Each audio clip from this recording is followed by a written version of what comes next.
Masechet Shabbat Daf Ain Zain. On va commencer le nouveau Perek Ain Vav Amud Bet Perek Hamotzi Yain. Hamotzi Yain kede mezigat hakos, halav kede gemia, devash kede liten ala katit, shemen kede lasur bo ever katan, maim kede lashuf bahem et hakilor. ושאר כל המשקים ברביעית וכל השופכים ברביעית. רבי שמעון אומר כולן ברביעית ולא נאמרו כל השיעורים הללו אלא למצניעיהם. De quoi s'agit-il? Eh bien, ce Pérek également va traiter du sujet de la Melacha de Hotza'a. Voyez-vous combien on parle de Hotza'a dans cette Masechet? Énormément. 6 prakim ont été consacrés à la Melacha de Hotza'a. Premièrement, c'est pour nous faire prendre conscience de la gravité, étant donné que la Hotza'a, ça nous paraît être quelque chose d'anodin. Faire sortir un objet d'un endroit à l'autre, quoi de plus simple, quoi de plus anodin? Eh bien, l'homme ne comprend pas que c'est une mélacha. Pourquoi ai-je le droit de faire sortir un objet de ma chambre à coucher à la salle à manger et je n'aurai pas le droit de faire sortir d'un salle à manger à l'extérieur? Ce qu'on appelle mélacha gro'a. Et donc il faut bien nous marteler cette notion. Il faut bien comprendre que oui, la Hotza'a, c'est assour Beshabbat. Mais aussi parce que c'est quelque chose de fréquent. C'est régulier. Étant donné qu'on fait cela en permanence, alors on traite d'un sujet qui est régulier et qui, justement, parce qu'il est régulier et permanent, on pourrait oublier et venir à faire sortir l'objet à l'extérieur facilement. Également, c'est que Perek Hamotzi Yain, il arrive juste après le Perek Klal Gadol. Et quelle était la dernière Melacha des Arba'im, Avot Melachot Arba'im Haser Ahat? On a dit qu'il y avait 39 travaux. Quelle était la Melacha qui arrive en fin de série? Dernière en liste, eh bien c'est Hamotzi Mirshut Lershut. Très souvent, le Tana va traiter du dernier sujet en premier lieu. Comme par exemple, Bameh Madlikin ou Bameh En Madlikin. Par quoi on commence? Par En Madlikin, Lo Belechesh Velo Behosen. La même chose, on a terminé de nous lister les 39 travaux. Étant donné que la dernière Melacha c'était Hamotzi Mirshut Lershut, eh bien c'est bien par elle que le Tana va commencer à développer la présentation et l'explication des 39 travaux. Donc les détails de la Hotza'a ont été enseignés juste après cette Mishnah des Arba'im Melachot Haser Ahat. Commençons. Hamotzi Yain kede mezigat hakos. Alors, cette Mishnah se focalise principalement sur les shi'urim, les mesures. Quels sont les volumes nécessaires pour être hayav hatat si on a transgressé la melacha de Hotza'a? Lorsque je vais faire sortir à l'extérieur, par exemple, de l'eau, ou du vin, ou du lait, ou du miel, n'importe quel liquide, eh bien le shi'ur ne sera pas le même. On va voir dans la Mishnah, Hamotzi Yain kede mezigat hakos, halav kede gemia, devash kede liten ala katit, shemen kede lasur ever katan, maim kede lashuv bahem et hakilor, ushar kol hamashkin birvi'it. Ça veut dire, quelqu'un qui transporterait du vin, du reshut hayachid au reshut harabim, à partir de quel moment sa melacha le rend passible du chiyuv khatat? Non, pour le yain, c'est pas révéit. Pour le yain, c'est kede mezigat hakos. De quoi faire meziga? Qu'est-ce que ça veut dire meziga? C'est couper le vin à l'eau. À l'époque, le vin pur était très fort. Il était juste imbuvable. Tant qu'on n'avait pas dilué le vin, il était à l'état pur, même carrément épais, très très concentré. On était obligé de faire méziga, de le couper à l'eau. Alors on va voir dans la Gemara qu'il y a différentes proportions de méziga. Combien d'eau doit-on mettre par rapport à la quantité de vin? On va voir que Rava nous dit que la bonne méziga, c'est de mettre un volume de vin contre 3 volumes d'eau. Ça veut dire qu'on a 3/4 de ce liquide, 3/4 du vin, c'est de l'eau. Et 1/4 seulement, c'est du vin pur. Alors lorsqu'on va dire maintenant, Amotzi yain kede mezigat akos, la Gemara va nous expliquer qu'il s'agit de kos shel bracha, comme le kos du kiddush, le kos du birkat Amazon précisément. Et étant donné que le kos shel bracha, c'est revi'it, mais revi'it avec l'eau, combien y a-t-il de vin dans un revi'it?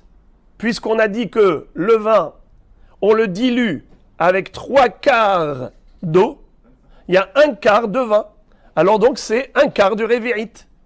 Il y a combien de vin pur dans un verre de kos shel bracha qui fait revi'it? C'est rova revi'it. Et pourquoi ça s'appelle revi'it? Pourquoi toujours on dit revi'it, revi'it? Revi'it, c'est revi'it à log. 1/4 d'un log. Et un log, il constitue quel volume?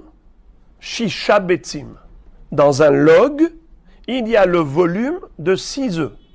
Donc lorsqu'on dit revi'it à log, c'est 6 œufs divisé par 4.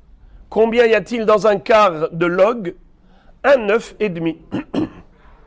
C'est très facile. Si revi'it, ça veut dire revi'it à log, et qu'un log, c'est l'équivalent de shisha betzim, donc à chaque fois que vous entendez revi'it, pensez au volume d'un œuf et demi. C'est le quart de 6 œufs. Maintenant, un œuf et demi, imaginons par exemple aujourd'hui, on sait que le volume d'un œuf, c'est 54 grammes.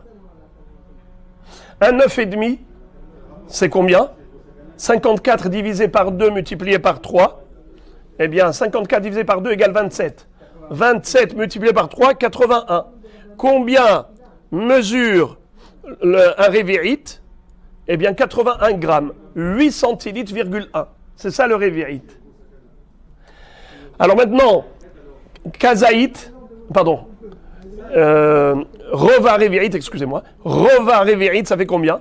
Eh bien, 8 divisé par 8,1 divisé par 4 égale 2. Bravo. Donc 2 centilitres et quelque chose de vin, c'est le rova revi'it. Donc si j'ai fait sortir à l'extérieur 2 centilitres et des poussières de vin pur, qui est où il est mezigat akos, qui est suffisant pour constituer un kos shel bracha, eh bien combien faut-il faire sortir à l'extérieur? Rova revi'it, on est chayav khatat. Voilà les amis, on a compris maintenant c'est quoi rova, kede mezigat akos. J'ai anticipé, normalement je n'aurais pas dû le faire. J'aurais dû attendre patiemment la Gemara, qu'elle nous explique tout cela. Mais comme je sais que vous voulez comprendre très vite, je me mets à votre place. Moi aussi, je n'aurais pas voulu attendre, alors j'ai anticipé. Mais on va voir dans la Gemara qu'il va y avoir un débat entre Abaye et Rava à ce propos. C'est Rava qui va donner ce shirour et Abaye va objecter parce que Abaye va citer une référence dans Masechet Nida où nous retrouvons une autre proportion. Non pas 1/4 de vin contre 3/4 d'eau, mais plutôt 1/3 de vin contre 2/3 d'eau. C'est pas exactement pareil. 1/3 et 1/4, c'est quand même différent. En tout cas, la Gemara va maintenir ce pirouge de Rava que Kede Mezigat Akos, c'est 1/4 de revi'it.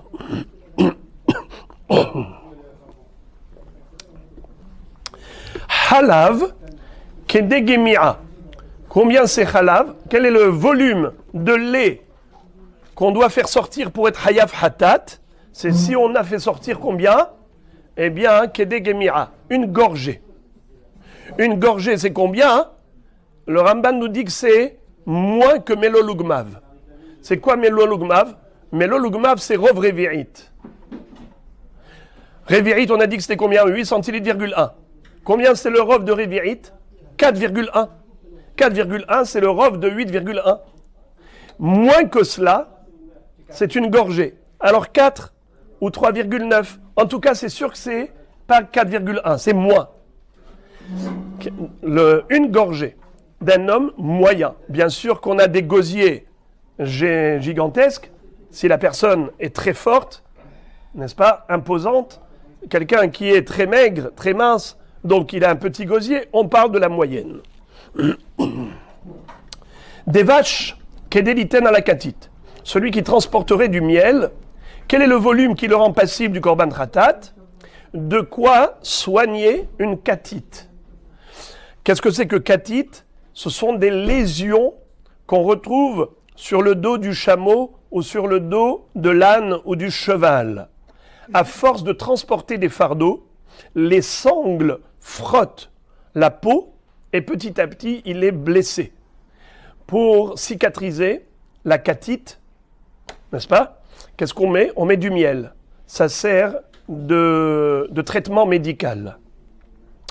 Vous allez me dire, mais pourquoi est-ce qu'on s'est référé à cette utilisation? Lorsqu'on a parlé de yaïn, on a parlé de boisson de kos shel bracha. Lorsqu'on a parlé de halav, on a dit une gorgée. Donc on parle de boisson.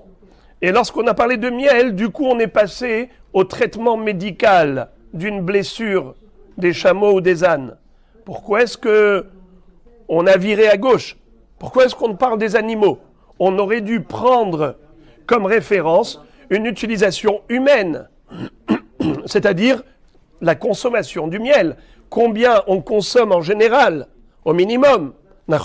Qu'est-ce qu'on considère comme important, comme consommation, comme pour le vin, comme pour le lait? Pourquoi est-ce qu'on est passé au katite? On verra dans la Gemara que le miel peut servir à deux utilisations. Premier emploi, consommation. Deuxième emploi, traitement médical. Alors, c'est vrai que on en consomme plus que l'utilisation médicale. Mais étant donné que ce n'est pas quelque chose de rare, de rarissime, car fréquemment on utilise le miel comme traitement médical pour la lésion des animaux, alors, Hachamim ont dit, il faut se référer au shi'ur le plus hamour. Qu'est-ce que ça veut dire le shi'ur le plus hamour? Si on prend la consommation d'un homme par rapport au miel, eh bien le volume serait plus important, plus grand que la petite cuillère qui sert à enduire et badigeonner la blessure du chameau. Étant donné que nous avons deux références, l'une la humra et l'autre la kula, qu'est-ce qu'on fait? On choisit la humra, on prend la petite mesure.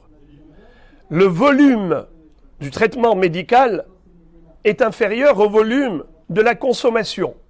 Si tu as à choisir entre les deux, choisis le petit volume pour être mahmir et dire que quelqu'un qui aurait fait sortir du miel d'une petite quantité, il est déjà hayav hatat. Donc c'est quoi le volume? De quoi enduire une lésion de katite. Shemen, quelqu'un qui transporterait du shemen à l'extérieur pendant Shabbat, combien doit-il transporter pour être hayav hatat? Kedé la sour ever katan. De quoi enduire et badigeonner un petit membre. Nous verrons dans la Gemara que lorsqu'on dit que c'est un petit membre, c'est le petit orteil, c'est-à-dire l'auriculaire du pied d'un bébé. Déjà, le petit doigt de la main, c'est petit. Le petit doigt du pied est encore plus petit. Le petit doigt d'un adulte, c'est petit. Mais le petit doigt d'un bébé qui vient de naître, ben yomo, c'est hyper petit. Qu'est-ce qu'on ferait avec de l'huile? Eh bien, on se masse, on se frictionne. La quantité d'huile nécessaire pour badigeonner l'auriculaire du pied d'un bébé qui vient de naître, eh bien cette quantité d'huile est considérée comme suffisamment importante pour dire qu'il y en a assez pour être hayav hatat si on l'a transportée à l'extérieur. Étant donné qu'elle peut servir à cela, donc ça veut dire que c'est déjà une quantité suffisante. Et donc il est chayav khatat. Ush'ar kolam mashkim birvi'it. Et après cela, toutes les autres boissons, à partir de ce moment-là, si ça ne correspond pas à l'un des 5 éléments qu'on a cités, yain, halav, devash, shemen, maïm, les 5 liquides qu'on vient de citer, tous les autres liquides, ils sont mesurés par rapport à Revi'it. Ah, j'ai sauté Maïm. Bravo. Merci d'avoir attiré mon attention. J'ai oublié Maïm. Quel est le shi'ur de Maïm? Kedé la chouf bahem est à kilor. C'est quoi kilor? C'est le kolir. C'est le médicament pour les yeux. À l'époque, ils avaient l'habitude de prendre des plantes médicinales qu'ils avaient moulues, et cette poudre de médicaments, il fallait la pétrir avec de l'eau pour ensuite la placer comme un cataplasme sur l'œil. L'œil qui était malade ou il y avait une infection, on traitait médicalement ainsi. Eh bien, l'eau, on peut la boire. C'est une utilisation. L'eau, on peut s'en servir pour la mélanger au kolir, pour fabriquer un médicament pour l'œil. Eh bien, entre les deux utilisations, certes la plus fréquente, c'est boire. Mais comme on vient de dire que quand il y a deux utilisations parallèles, bien que l'une est plus fréquente que l'autre, étant donné que la deuxième, elle n'est pas aussi rarissime que cela, elle reste tout de même quelque chose d'assez récurrent, eh bien, ça peut servir de référence, et c'est cela qui sert de référence pour la halakha. Quand on a un grand shi'ur ou un petit shi'ur, on est mahmir et on interdit même le petit shi'ur, et celui qui transgresserait ce issour est passible de korban hatat. Alors, les amis, contrôle, un petit examen oral. Dites-moi, quel est le shi'ur pour yaïn? Quel est le shi'ur pour yaïn? Hazak. Comment ça s'appelle dans le lachon de la Mishnah? Non, dans le lachon de la Mishnah. Kedé meziga. De quoi diluer? Qu'est-ce qu'on dilue? Pour avoir Revi'it, alors il faut un quart de Revi'it. Kedé mezigat hakos. Ensuite, deuxième, c'était halav. Quel est le shi'ur?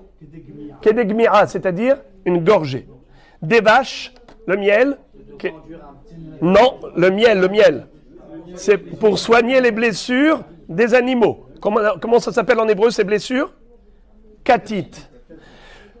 Entre parenthèses, il y a encore un autre pirouche par rapport à katit. Et Rashi cite ces rabotav qui disent Rabotai pirshu katit maka chez alga vayad et chez alga varegel. Les rabbanim de Rashi lui ont enseigné une autre traduction du mot katit. Ils lui ont dit que c'est une blessure sur le pied d'un être humain ou la main. Sur le revers de la main ou le revers du pied, en effet, une blessure là-bas se traitait médicalement avec du miel. Eux, ils ont traduit katit ainsi. Mais lui, Rashi préfère la traduction de la plaie des animaux. Et enfin, shemen, quel est le shemen? Le shi'ur, kedé la sour ever katan, pour badigeonner le petit pouce, l'auriculaire du petit bébé qui vient de naître. Et Maïm, Kedé, la chouf, Bahem et à Kilor. C'est quoi Kilor? Kolir. Ush'ar kolam mashkim, birvi'it. Et en effet, toutes les autres liquides, toutes les autres boissons, les autres liquides, c'est Revi'it la référence. Chol hashofachin birvi'it. Même les eaux usées. Également, quel est le shi'ur nécessaire pour être hayav si jamais on a fait Otsa'a? Pareil, Revi'it. Rabbi Shimon Omer, Kulan Birvi'it. Rabbi Shimon n'est pas d'accord avec Tanakama qui nous a donné 5 références par rapport aux 5 liquides précités. Il dit non, tous les liquides leur référence, leur shi'ur, c'est revi'it. Pour être hayav, c'est seulement si tu as fait sortir à l'extérieur revi'it. Moins que ça, tu es pas tour.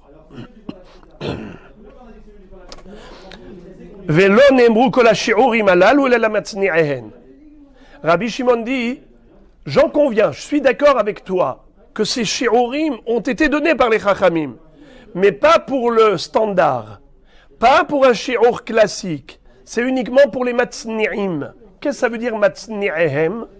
Ça veut dire qu'il y a des personnes qui ont un besoin personnel.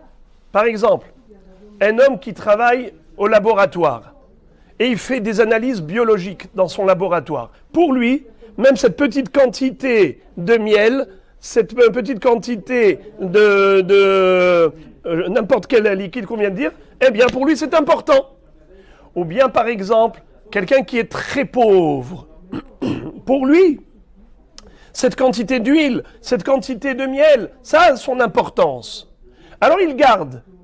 Alors il nous dit Rabbi Shimon, c'est par rapport à des gens atypiques qu'on a donné des shi'urim atypiques. Mais pour des gens classiques, c'est revi'it, le shi'ur commun à tous les liquides. Il n'y a pas de petits shi'urim, de shi'urim spéciaux pour chaque liquide, pas du tout. Il y a un shi'ur standard pour tous les liquides. Maintenant, quelqu'un qui est matzniya, Rabbi Shimon dit, il y a un minimum.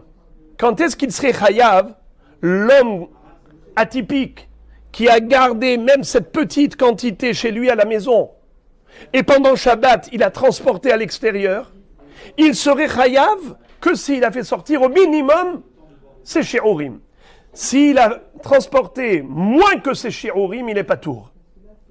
Cette chita de Rabbi Shimon est contraire à la chita de Hachamim de la Mishnah précédente. Rappelez-vous ce qu'on avait appris la semaine dernière. Les Chachamim disaient que quelqu'un qui a été matzniya, un homme qui a gardé chez lui dans son coffre-fort un élément quelconque qui est très petit, infinitésimal, étant donné que pour lui c'est hachouv, la preuve c'est qu'il a gardé, eh bien pour lui il n'y a pas de shi'ur. Même le minimum, même très très peu, c'est son shi'ur à lui. C'est subjectif. Ça veut dire que nous avons, pour les gens, un shi'ur minimal. Ça veut dire, la devinette c'est quoi? Dites-moi comment est-ce possible que le même objet, le même shi'ur, pour l'un, il sera hayav et l'autre sera patour. Eh bien, c'est ce cas. Lorsque quelqu'un accorde de l'importance à cet objet, à tel point qu'il est matzniya, il le met en tsnirut, ça veut dire il le cache, et il le garde, ça veut dire que pour lui c'est précieux. Pour cette personne, même moins que le shi'ur classique, il est hayav. Et la mahloket entre Rabbi Shimon et Chachamim, c'est de savoir, est-ce que même pour cette personne, il y a un minimum ou il n'y a pas de minimum? Chachamim disent, il n'y a pas de minimum. À partir du moment où lui, il a gardé dans son coffre-fort, sous-entendu qu'il lui accorde de l'importance, alors bevadaï qu'il est chayav. Car pour lui, c'est important. Rabbi Shimon dit, il y a quand même un minimum en dessous duquel on ne peut pas aller. Ça veut dire on ne peut pas considérer que c'est important parce que lui, il a mis dans son coffre-fort. Même s'il a mis dans son coffre-fort, il faut qu'il y ait un minimum de shi'ur. Lequel? Eh bien, c'est les shi'urim qu'on a cités, ces 5 liquides auxquels on a donné 5 références. Eh bien, ce sont les références pour l'homme atypique. Mais pour l'homme classique, c'est tous révérites. Gemara. Tana, Kede Mezigat Kosiafe. La Gemara cite une baraïta qui nous donne une précision par rapport à la Mishnah. La Mishnah nous a dit que la quantité de vin requise pour être hayav khatat, c'est de quoi couper, de quoi constituer une quantité de vin apte à la méziga, à la dilution du vin dans l'eau. Couper le vin avec de l'eau. Qu'est-ce que ça veut dire cela? La Braïta nous explique Kede Mezigat Kosiafe. C'est par rapport à un beau verre. La Mishnah nous a pas dit Mezigat kos de quoi? Ça peut être un kos qui fait 3 litres, ça peut être un kos qui fait 50 centilitres. De quel kos tu parles? Eh bien, on te dit un beau verre. Un beau verre, c'est quoi? C'est Maïkos y a fait. Ça veut dire quoi un beau verre? On est toujours dans le flou. Réponse. Kos shel beracha. On parle du kos de Birkat Amazon. En effet, le kos de Birkat Amazon requiert plusieurs conditions. Regardez Rashi en bas. Kos shel bracha, Birkat Amazon, she'etzrichu chachamim leyapoto. Chachamim ont exigé d'embellir le kos shel bracha par plusieurs éléments. Itur, Ituf, Hadaha, Shtifa, Hay, Malé. Il faut qu'il y ait le Itur et le Ituf. Je ne vais pas expliquer ces deux mots parce que dans la Sechet Brachot, on y retrouve plusieurs explications. Hadaha, c'est le rinçage. Shtifa, c'est le lavage. Hadaha mi bifnim, Shtifa mi bachutz. Hay, il faut mettre d'abord le vin quand il est cru, c'est-à-dire à l'état pur, très fort, imbuvable. Et ensuite, au milieu de la bracha, on rajoute quand on arrive à Birkat Haaretz pour montrer l'importance d'Eretz Israël, qui a des fruits tellement forts, un vin tellement concentré, qui nécessite beaucoup d'eau pour qu'il devienne apte à la boisson. Et également, malé. Il faut remplir le verre de Birkat Amazon.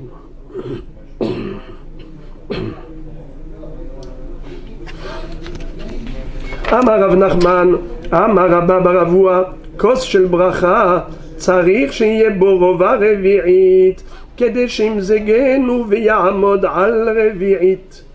Rav Nachman nous dit, au nom de Rabba bar Avua, que le verre de bracha, de Birkat Amazon ou de Kiddush, il faut mettre dedans rova revi'it, il faut mettre un quart de revi'it à log. Revi'it à log, on a dit que c'est l'équivalent d'un 9,5, puisque log c'est 6 œufs, donc un quart revi'it, c'est l'équivalent de Betsava ou Mechetza. Et maintenant, même cela, il faut le diviser par 4. On a dit que si Kabetza c'est 8 centilitres,1, donc le quart, ça fait à peu près 2 centilitres et des poussières. Donc, on mettra donc le vin, 2 centilitres, et on rajoute dessus 6 centilitres d'eau. Donc quelqu'un qui ferait sortir à l'extérieur pendant Shabbat 2 centilitres de vin et quelques, de vin pur, il serait chayav ratat. Kedeshim zegenu v'ya'amod al revi'it. Ça veut dire que cette quantité, c'est ce qui permet de constituer le revi'it en tout. Le revi'it de kos shel bracha, il est composé d'un quart de vrai vin et 3 quarts d'eau. Amar Rava afanan amitanina. Rava dit que, en effet, cela même, ce qu'on vient d'apprendre au travers de la Braïta, c'est déduisible de la Mishnah, où il est écrit Hamotzi yayin kedem ezigat akos, vetani ala kedem ezigat kos yafe, vekatane sefa ush'ar kol hamashkin birvi'it. Alors Rava, comment est-ce qu'il déduit qu'en effet, c'est cela la constitution de kos shel bracha, c'est revi'it, et que le shi'ur de Shabbat au niveau du vin, c'est rova revi'it. Il dit, puisque nous voyons que dans la Braïta, on nous a dit que la raison pour laquelle Motzi Yain be Shabbat il est chayav, dans ce shi'ur là de Kedem Ezigat Akos, ça veut dire Kedem Zog Kos Shel Bracha. Et à la fin de la Mishnah, qu'est-ce qui est écrit par rapport à tous les autres liquides? Ush'ar kol hamashkin birvi'it. Ça veut dire que toute boisson qui est utilisée pour boire, eh bien, c'est birvi'it. Comment tu fais pour arriver à ce revi'it de vin buvable? Eh bien, il faut mettre un quart de vin pur. Le quart du revi'it, c'est du vin pur. Et c'est là que tu pourras obtenir ce résultat de revi'it yain buvable, comme il est écrit à la fin de la Mishnah. Ush'ar kol hamashkin birvi'it. Alors, la Gemara dit, Rava est fidèle à lui-même. Verava l'etamé, de Amar Rava, kol hamra delodare, al had tlat maya, lav hamrahu. Qu'est-ce que ça veut dire? Tout vin qui ne porte pas 3 volumes d'eau par rapport à sa propre quantité, ce n'est pas du vin, ce n'est pas buvable. C'est-à-dire que pour couper avec de l'eau le vin pur, il faut y mettre dedans 3 volumes d'eau, équivalent à 1 volume de vin. Tu mets 1 litre de vin, il faut 3 litres d'eau. Comme si le vin portait l'eau. Pourquoi je vous dis ça? Car le mot daré, en araméen, ça veut dire porter.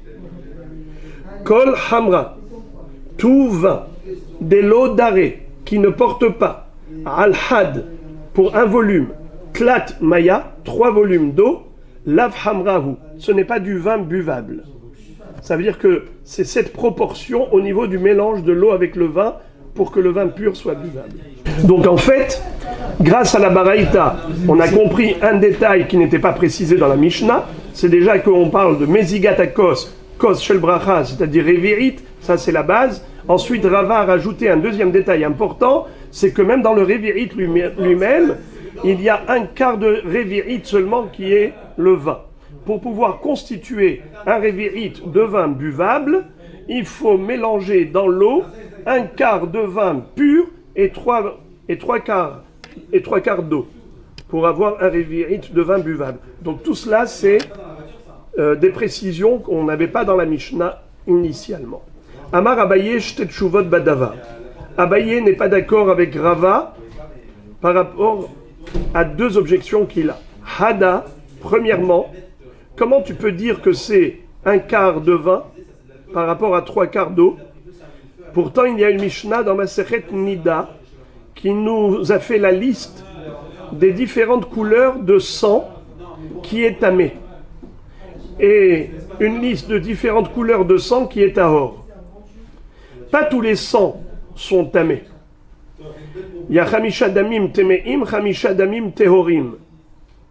Nous, aujourd'hui, on n'est pas capable de tout cela. Pour nous, du sang, c'est du sang, et par méconnaissance, par ignorance, on émet tamé tout. Mais sinon, dans l'absolu, quels sont les sangs qui sont tamés? Eh bien, Mazoug, c'est un vin qui est Adom ou Shachor ou Mazoug. Le vin qui est rouge, le sang rouge ou le sang qui est noir ou le sang qui a une couleur de Mazoug. Ça veut dire quoi Mazoug? Qui a une couleur de vin dilué, du vin qui est coupé à l'eau. Comment? La Mishnah elle-même te dit. Ketzad, comment? Shnechel kemaim ve'echad yain mina yain ashironi. C'est-à-dire 1/3 de vin et 2/3 d'eau. Donc ta proportion à toi, Rava, elle est contraire à la Mishnah.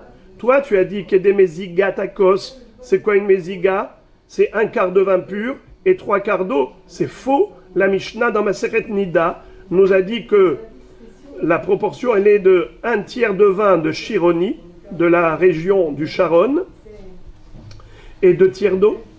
Vérod, deuxième question. Maïm bakad ou mitztarfin. Ça veut dire que, d'après ce que dit Rava, qu'un rova, quelqu'un qui fait sortir un quart de Revi'it de vin pur, il ferait sortir pendant Shabbat, il serait chayav. Mais il n'a pas fait sortir Revi'it. Ça veut dire que pour que ce soit du vin, il faut mélanger de l'eau. L'eau, elle est où? Dans le cad, dans la bouteille, dans la cruche. Lui, il a fait sortir du vin imbuvable. Comment est-ce possible qu'il soit chayav khatat? Mais il a fait sortir du vin imbuvable. Comment ce vin, il devient Revi'it? Comment tu arrives à Revi'it? En rajoutant 3 quarts d'eau. Mais l'eau, il n'a pas fait sortir le. Lui, il a fait sortir que du vin. Mais les Chachamim, quand ils ont dit tu feras sortir Revi'it, Kol HaMashkin, comment il avait dit Rava? Rava avait dit Ush'ar Kol HaMashkin Birvi'it. Ça veut dire quoi? Que concrètement, il faut faire sortir combien de vin? Revi'it, comme la Mishnah l'a dit. Alors comment tu fais? Amarle Rava, Rava lui donne une réponse à ces 2 questions. Hadeka amar shnechel kemaim vechad shel yain mina yain ashironi yain shironi lechud derafé. D'abord, ta question de la Mishnah n'en est pas une. Pourquoi? Parce que là-bas, on a parlé d'un yain spécial qui est faible, qui est léger. C'est le yain du Sharon. Alors le yain du Sharon, c'est vrai que ça lui suffit 2/3 d'eau par rapport à un tiers de vin. C'est-à-dire il faut un tiers de vin, ça ne suffit pas un quart. Il faut un tiers de vin parce qu'il est faible, il est léger. Inami, deuxième réponse que je te donne, Hatam Mishum Chazuta, Avaletama Ba'etfe. Là-bas, dans ma Seret Nida, c'est pas du vin pour boire, c'est du vin pour avoir une couleur. La couleur du sang tamé. Alors si ça ressemble à un vin qui est un tiers de vin plus 2 tiers d'eau, là tu as vraiment du sang rouge qui ressemble au vin. Mais si tu mets un quart de vin et 3 quarts d'eau, alors c'est trop dilué, ça ressemble plutôt au yarok. Ça ne ressemble pas au Adom, et dans ce cas-là, le dam il n'est pas tamé. Ce serait dam yarok qui est tahor. Voilà donc la réponse par rapport à ta première question. Je te donne 2 réponses. Et par rapport à ta deuxième question, Vedeka Amart, Hamaim Bakadu Mitztarfin, Le'inyan Shabbat Mide de Hashiv Ba'inan, Vehanami Ahashiv. Et la deuxième question, tu as dit, mais il n'y a pas révérite. C'est vrai qu'il n'y a pas révérite. Mais étant donné que le vin pur pourrait nous permettre d'obtenir, si on mélangeait de l'eau, d'obtenir un révérite, parce que tu as rova révérite, ça veut dire que c'est hashuv. Nous, ce qu'il nous faut, pour être ayafratat, il faut juste qu'il ait fait sortir à l'extérieur un liquide hashuv. Quelle est la quantité qui est considérée comme hashuva, au minimum? De quoi constituer un révérite? Et combien il en faut? Un quart de révérite. Donc c'est vrai qu'il n'a pas fait sortir un révérite. Il a fait sortir qu'un quart de révérite. Mais ça suffit pour être hayav. Car ce dont j'ai besoin, c'est de faire sortir un élément chachouv. Et si avec ce peu de vin pur, tu peux constituer un révérite en mélangeant de l'eau, c'est suffisamment chachouv pour qu'il soit hayav. Pour dire que la hotza'a, elle était hotza'a de davar chachouv.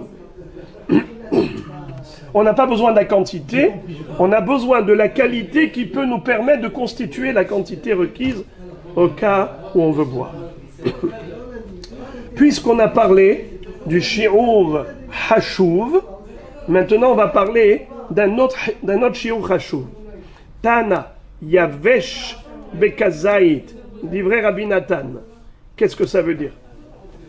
À l'époque où on avait du vin pur, on utilisait un système très intéressant pour les voyages.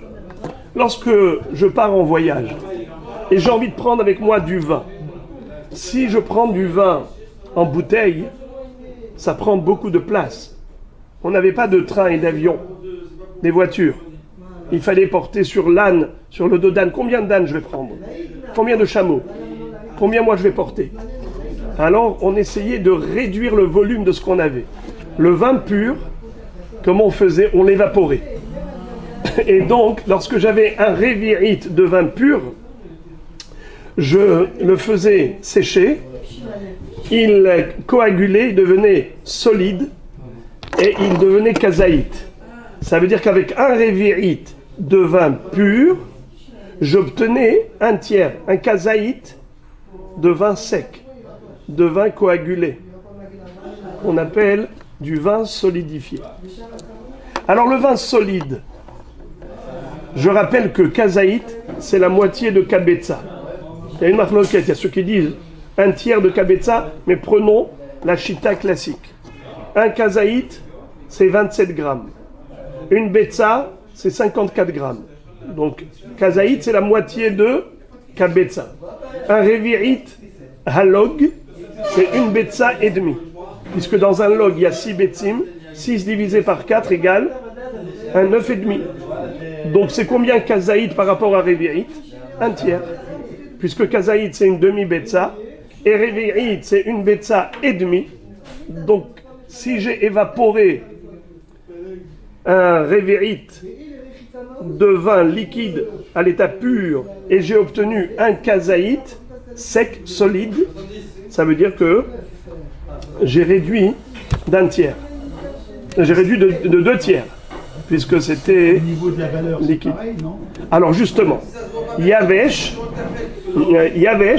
Bekazaït, divrei Rabbi Nathan. Ça veut dire quelqu'un qui va faire sortir pendant Shabbat du vin solide, Kazaït. Il serait Chayav. Pourquoi? Parce qu'avec un Kazaït, quand il va y mettre de l'eau, ça va nous donner en effet Révi'it. Amar Rabbi Yosef, Rabbi Nathan et Rabbi Yossi Bar Yehuda Amrou Davar Echad. Rabbi Yosef nous dit que Rabbi Nathan et Rabbi Yossi Bar Yehuda Amrou Davar Echad. Qu'est-ce que ça veut dire? Les deux pensent la même chose. Ça veut dire quoi? Rabbi Nathan Hade Amran. Rabbi Nathan, c'est ce qu'il vient de dire, que quelqu'un qui a fait sortir pendant le Shabbat du vin solide, alors combien il doit en faire sortir pour être Hayav? Comme s'il avait fait sortir un Révi'it de vin pur.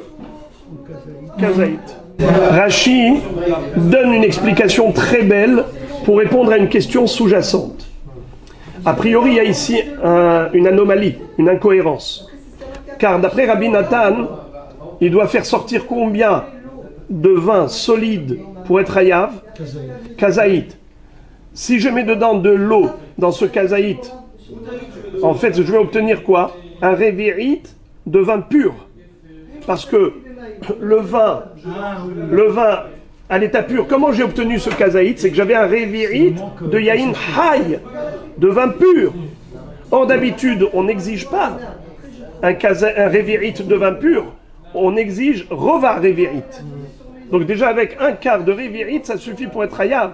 Et ici, tu as un kazaït de vin solide qui correspond à un Révi'it de vin liquide, mais à l'état pur.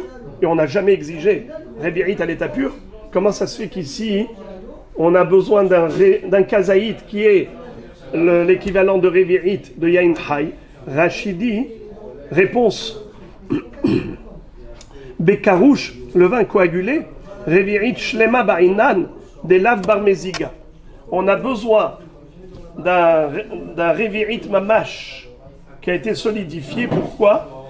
Parce qu'étant donné que le vin solide, on ne peut pas être moségoto avec les mêmes proportions comme un vin liquide. Un vin liquide à l'état pur, en effet, il est tellement fort que pour le boire, tu as besoin de le diluer et d'arriver à quoi? D'arriver à, en fait, un quart. Tu as un litre de vin pour 3 litres d'eau. Ça, c'est quand il est à l'état pur, mais liquide. Mais à l'état pur, solide, on ne fait plus avec cette dilution. Tu vas mettre de l'eau, mais tu vas le boire comme si tu avais qu'un Révi'it. Il n'est pas barméziga. Il n'est pas fait pour être nimzag.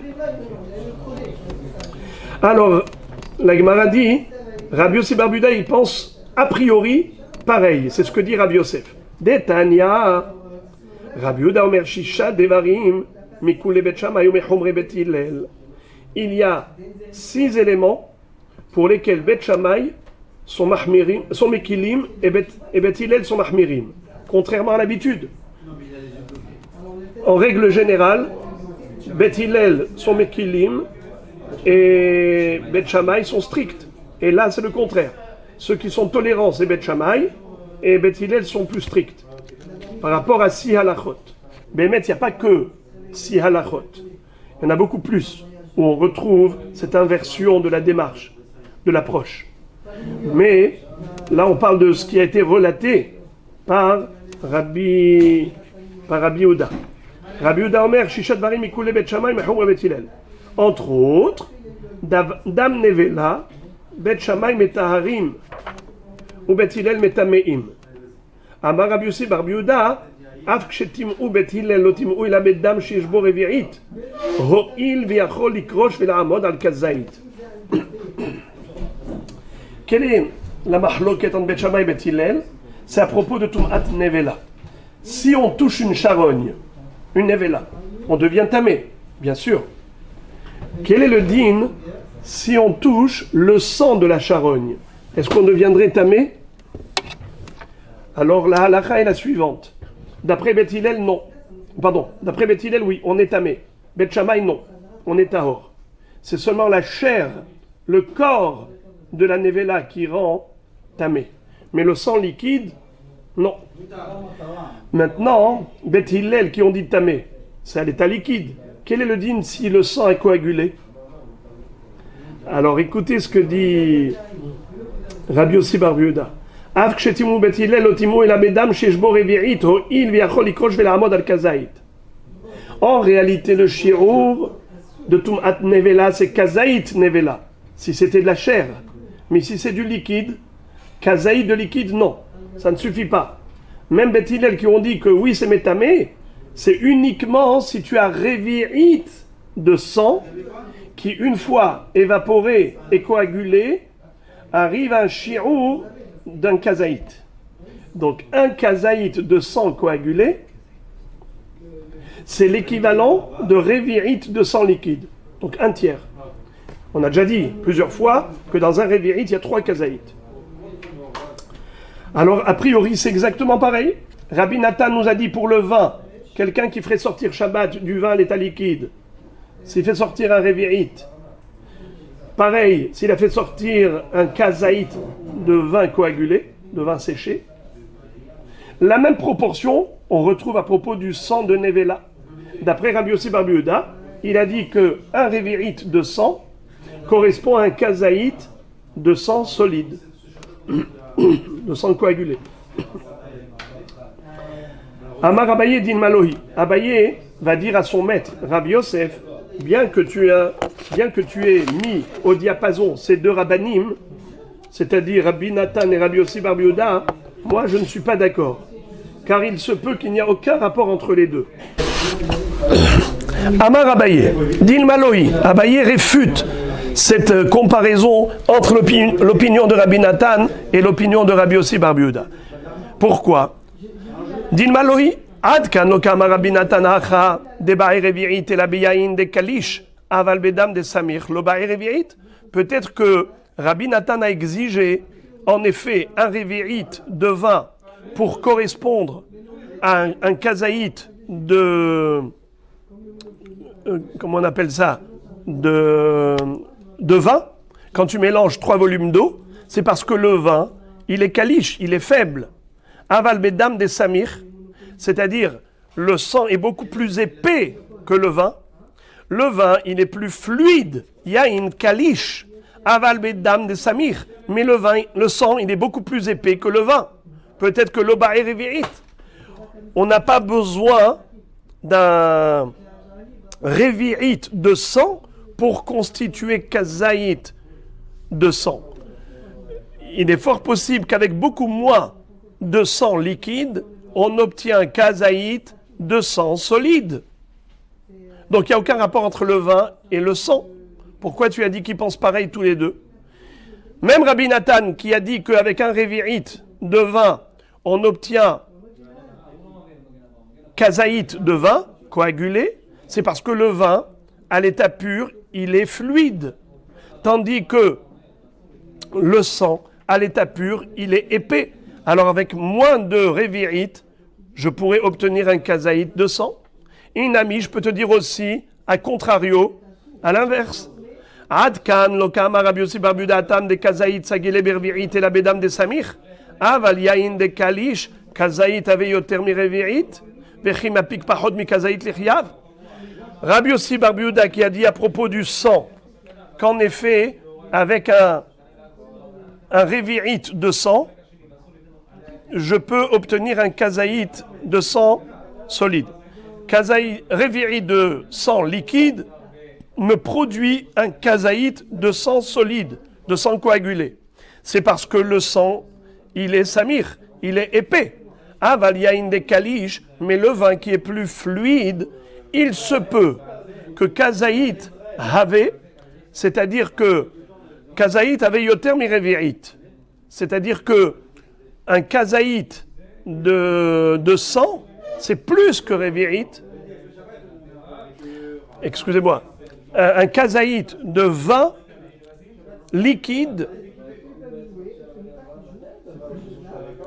ça me donnera plus qu'un revi'it de sang liquide. Je répète. Il faut retirer ce que je dis.